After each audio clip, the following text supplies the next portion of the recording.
In 1999, Matt Groening followed up the monumental success of The Simpsons with an idea for a sci-fi comedy that had been tinkering around with for years. With influences ranging from groundbreaking sci-fi movies like Blade Runner to shows like The Jetsons and pulpy 50s comics like Weird Science, Futurama proved to be yet another winner for the cartoonist. Characters like Fry, Bender, and Leela quickly became fan favorites, rivaling Homer, Marge, and the rest of Springfield for quotability. The show was also a hit with the critics, winning plenty of Annie and Emmy awards along the way. Never a ratings juggernaut to a larger audience, the show only lasted 4 seasons on Fox before being cancelled in 2003. Neither the production staff nor the series' loyal fan base would give up on Futurama, though, and the series was revived for an additional 3 seasons on Comedy Central from 2008 through 2013. Here are 10 things you might not know about Futurama. 1. The show's name comes from an exhibit at the 1939 New York World's Fair. Though Matt Groening's Futurama takes a comedic look at what the future might hold for us, the name is based on a very real-world version of the world of tomorrow. At the 1939 New York World's Fair in Queens, GM built a mammoth attraction called Futurama, which was a scale model city showing off the predicted wonders of 1960. The model was the brainchild of industrial designer Norman Bell Geddes and his team of hundreds of artists and builders. It spanned an impressive 35,000 square feet, and gave audiences a glimpse at what a city might look like in the next 20 years, with the highlight being a monolithic utopia peppered with mountainous skyscrapers and a web of superhighways for futuristic GM cars to travel on. Visitors would sit in chairs that moved on a conveyor belt around the model, showing off all the wonders they could look forward to. To pay homage to its namesake, the first thing Fry hears when he's defrosted in the future during the pilot episode is the bellowing sound of a lab worker proclaiming "Welcome to the world of tomorrow," which was one of the heavily advertised themes of the fair. 2. The theme song was inspired by a tune called Psyche Rock. Futurama's main theme, composed by Christopher Ting, bears a striking resemblance to the song Psyche Rock by French electronic artist Pierre Henry. The songs are so similar that the Futurama theme basically acts as a remix to Henry's work. The song has also been remixed by Fatboy Slim, which is even closer to the Futurama version. 3. Getting the show on the air was a difficult process for Matt Groening.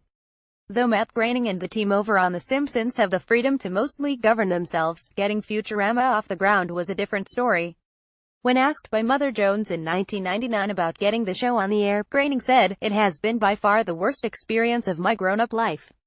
He further explained that, the second they ordered it, they completely freaked out and were afraid the show was too dark and mean-spirited, and thought they had made a huge mistake and that the only way they could address their anxieties was to try to make me as crazy as possible with their frustrations. Despite the battles with the network, Groening and his team didn't cave, saying, "I resisted every step of the way. In one respect, I will take full blame for the show if it tanks, because I resisted every single bit of interference." 4. Creator David the 10th Cohen is a math whiz. When Groening was developing Futurama into a pitch, he had one key Simpsons writer in mind to collaborate with, David S. Cohen. Cohen, who is credited as David the 10th Cohen for Futurama, was known for some of the most popular Simpsons episodes of the mid-90s, including Itchy Scratchy Poochie, Lisa the Vegetarian, and Much Apu About Nothing. After I assembled a few hundred pages of ideas, I got together with David Cohen, one of the writers and executive producers on The Simpsons, who is also a lover of science fiction and has a great knowledge of science and mathematics, Groening told Mother Jones. The emphasis on mathematics may sound odd, but it became a hallmark of the series. Dealing with sci-fi plots allowed Cohen to bring a certain authenticity to some of the more complex episodes. He was also able to sneak in all sorts of esoteric mathematical jokes for the like-minded viewers. This is similar to how math played a role on The Simpsons for years without ever becoming distracting to casual viewers. Cohen's mathematical background goes far beyond the norm. He graduated from Harvard with a degree in physics, and from the University of California, Berkeley, with an MS in computer science. This knowledge gave way to plenty of in-jokes, including the creation of a numerical-based alien language and countless background gags that only the brainiest viewers would have a shot at deciphering. 5. Zap Brannigan was going to be voiced by Phil Hartman. The character of Zap Brannigan was originally written with actor Phil Hartman in mind for the voice, but he was tragically killed before he would have begun recording. The role then went to Billy West, who also voices Fry and Professor Farnsworth. In an interview with the New York Times, West says he based his Brannigan on disc jockeys from the 50s and 60s. There's also a bit of Hartman's signature, Troy McClure's sound in there. 6. John DiMaggio originally auditioned for Professor Farnsworth using Bender's voice. Figuring out what Bender would sound like wasn't an easy task for the folks in charge of Futurama. Would it be a human voice, or something more synthesized like Robbie the Robot from Forbidden Planet? The crew auditioned dozens and dozens of voice actors in an attempt to find the perfect Bender, with no luck.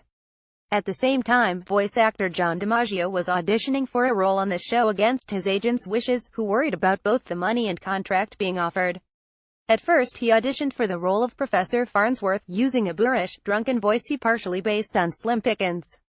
The voice didn't work for the professor, but according to the DVD commentary for the show's pilot, the producers asked him to try it out for Bender. The voice instantly clicked, leading to the creation of the show's breakout character. 7. The Nixon Library eventually came around to his head being in a jar. Richard Nixon famously proclaimed that the media wouldn't have him to kick around anymore back in 1962. Little did he know the jabs would keep coming for decades in the real world, and centuries into the fictional future, as a nightmarish version of the former president with his head preserved in a jar was proclaimed president of Earth in Futurama. With Billy West providing the jolly voice of the former commander-in-chief, Nixon became a villain for a whole new generation. And the Richard Nixon Library wasn't very happy about it at first. Early on in the show, the network got a letter from the Richard Nixon Library saying they weren't pleased with his portrayal and would we consider not doing it, Cohen told Wired. But a few years later, things changed. We didn't really stop, however, because we liked it, but the strange thing is that, a few years later we got another letter from the Nixon Library saying can we provide some materials because they're going to do an exhibit about Nixon and popular culture and they'd like to include Futurama, so they came around. 8. Writer Ken Keeler invented a new theorem just for the show. In addition to Cohen, Futurama is staffed by a roster of Ivy League graduates with backgrounds in science and math. But while writing one episode, the staff had created a plot so complex that the crew soon found itself stumped. The episode was The Prisoner of Brenda from the 6th season, and it involved a brain-switching machine that could swap the minds of any two people that stepped into it. There was only one problem: once used, the machine couldn't be used twice to swap the same two minds back to normal. This means numerous pairs of other characters would have to use the machine in a roundabout plan to restore everyone's mind to their proper body. Though the idea sounded like a winner to the writers, Cohen recalled that they soon realized they had to create a mathematical explanation that could get everyone's mind back. It was like a nightmarish sat problem for the staff. That is until writer Ken Keeler, who has a PhD in mathematics, created a completely unique theorem that proved this plot was possible. Ken comes in the next morning with a stack of paper and he said, "I've got the proof," and he had proven that no matter how mixed up people's brains are, if you bring in two new people who have not had their brains switched, then everybody can always get their original brain back, including those two new people, Cohen told Wired. So I was very excited about this because you rarely get to see science, let alone math, be the hero of a comedy episode of TV. In the episode, the mathematical heroes that solve the problem are none other than the Harlem Globetrotters, who are among Earth's elite intellectuals in the 31st century. 9.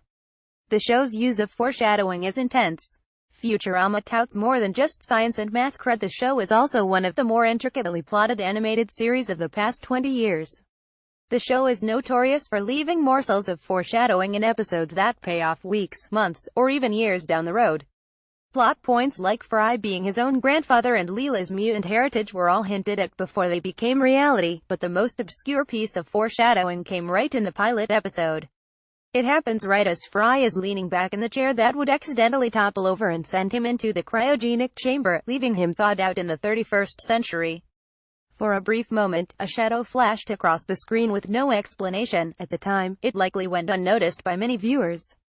Fast forward to the season 4 episode The Why of Fry, and we learned that the shadow belonged to Nibbler, who had traveled back in time to 1999 to push Fry into the chamber because he was the key to stopping an alien invasion in the 31st century. It's just one example of the type of intricate world building that the writers of the show poured into every episode. 10. Each episode took about a year to complete. Every episode of Futurama is a labor of love, with each joke and frame of animation put under intense scrutiny.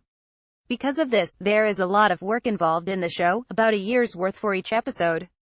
It's usually somewhere in the vicinity of a year from the beginning of a Futurama episode to the day when you can see it on TV, David Cohen told The Atlantic.